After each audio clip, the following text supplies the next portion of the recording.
Bonjour, je suis Francky Mabiala, ingénieur pédagogique, un peu comme vous, ou la plupart d'entre vous, passionné d'apprentissage avant tout et surtout j'aime l'idée d'apprendre des autres et d'apprendre un peu de tout ce qui m'entoure.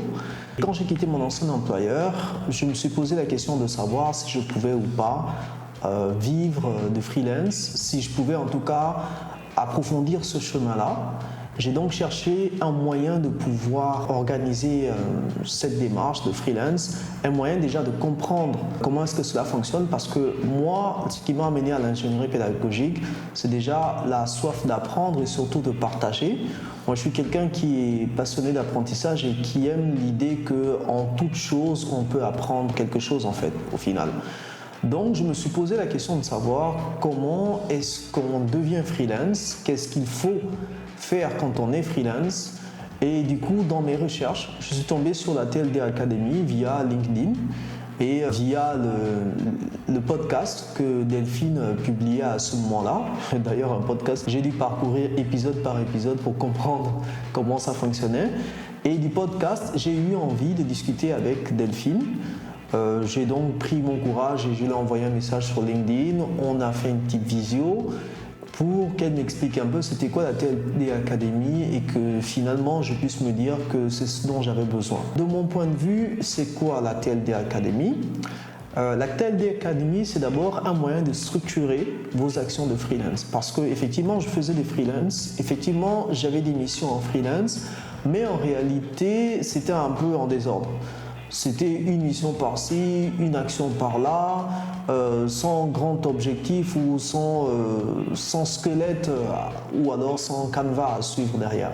Mais déjà, la TLD m'a apporté cela, m'a également fait économiser certaines actions parce que quand vous faites des actions un peu tout seul, vous n'êtes pas forcément au fait de l'efficacité ou l'efficience de ce que vous êtes en train de faire. Et donc ça m'a permis justement de pouvoir canaliser les actions à faire.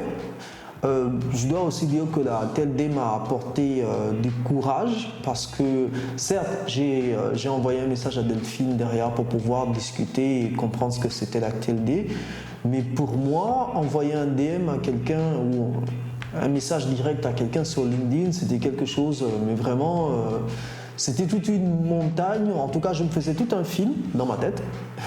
C'était pas en tout cas la chose la plus facile.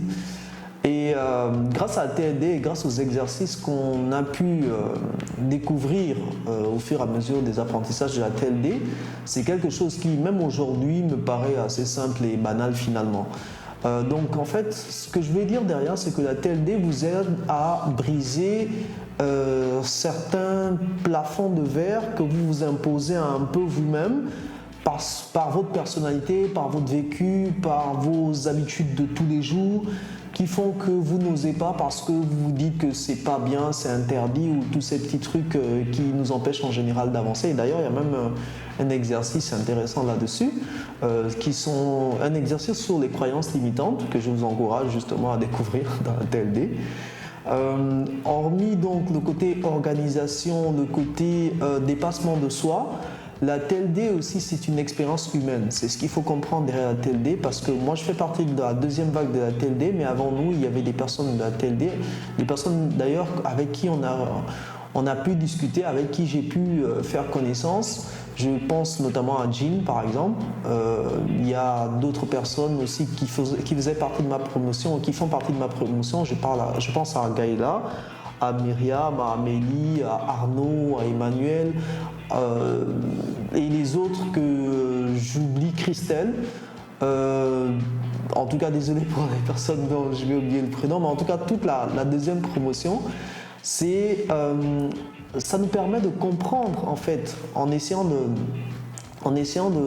d'apprendre avec les autres, ça nous permet de comprendre qu'en fait, on n'est pas tous dans la même réalité, on n'a pas tous les mêmes besoins et c'est vrai que humainement on peut le savoir, mais le ressentir et le vivre c'est complètement autre chose. Et je pense que l'apprentissage par les pairs via cette expérience de groupe qui évoluent ensemble est une bonne stratégie en fait dans la TLD parce que quand vous faites le freelance, vous vous retrouvez très vite tout seul en fait.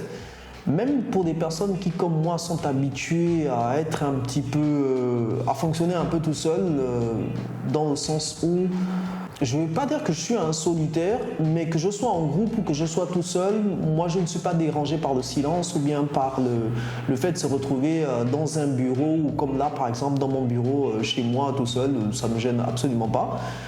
Ce que je veux dire derrière, c'est qu'on a toujours besoin à un certain moment donné de poser une question et on a une question qu'on n'a pas osé poser, qu'une personne pourrait poser, ou alors on a quelque chose, une chose à laquelle on n'a pas pensé, qu'une personne aborderait derrière et qui nous ferait prendre de l'expérience d'une certaine manière.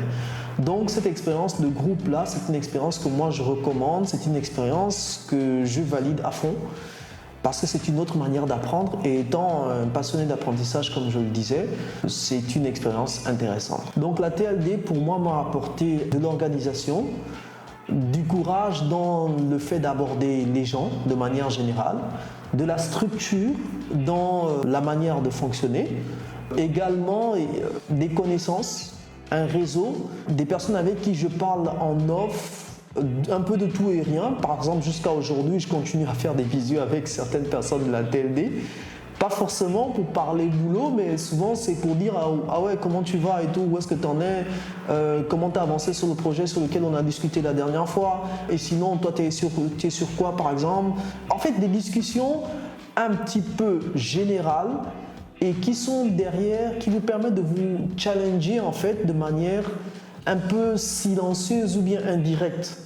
Et c'est quelque chose qu'on ne trouve pas facilement en fait, parce que finalement les personnes qui sont autour de vous, qui apprennent avec vous, sont du même domaine que vous et donc connaissent facilement votre problématique, connaissent facilement la réalité qui est la vôtre. On pense par exemple aux parents qui sont ingénieurs pédagogiques et en freelance. Freelance, ingénieur pédagogique et parents, c'est un combo qui n'est pas souvent facile à vivre.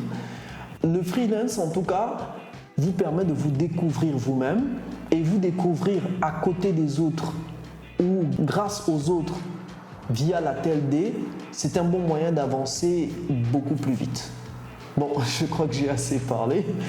Le truc, c'est que quand on me lance sur cette question de freelance et d'ingénierie pédagogique et d'apprentissage, j'ai tendance à aller un peu dans tous les sens, à m'exprimer un peu plus. Et donc c'est ça. Pour moi, la TLD, c'est d'abord une expérience vivante, c'est une expérience humaine, c'est un apprentissage, c'est de l'organisation, c'est de la passion partagée et c'est des personnes formidables.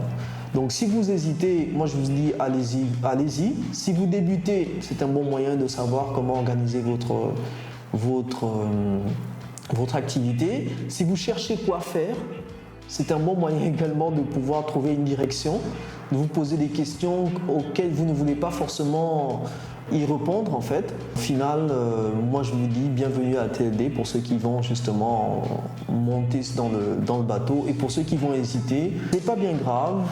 Vous pouvez toujours continuer à regarder ce que fait la TLD et au bout d'un moment donné, si vous avez des questions, n'hésitez pas. Maintenant, vous connaissez les visages de la TLD, vous connaissez les personnes qui font partie de la TLD. Échangeons sur LinkedIn ou bien sur les différents canaux. Et je vais profiter de l'occasion aussi pour remercier Delphine pour son courage, pour tout l'investissement qu'elle y met derrière, parce que je sais pertinemment que ça lui prend beaucoup de temps et parfois même du temps personnel. Donc bravo à toi. Et encore merci pour cette occasion de pouvoir échanger sur nos passions pour tout ce que tu crées autour de notre activité, autour de notre métier, autour du digital learning finalement. Donc pour moi, c'est ça la TLD finalement. La TLD, c'est toutes ces personnes, tous ces jolis sourires et tous ces échanges et tous ces moments de partage. Merci à vous de m'avoir suivi et bonne semaine de la TLD et bon freelance finalement.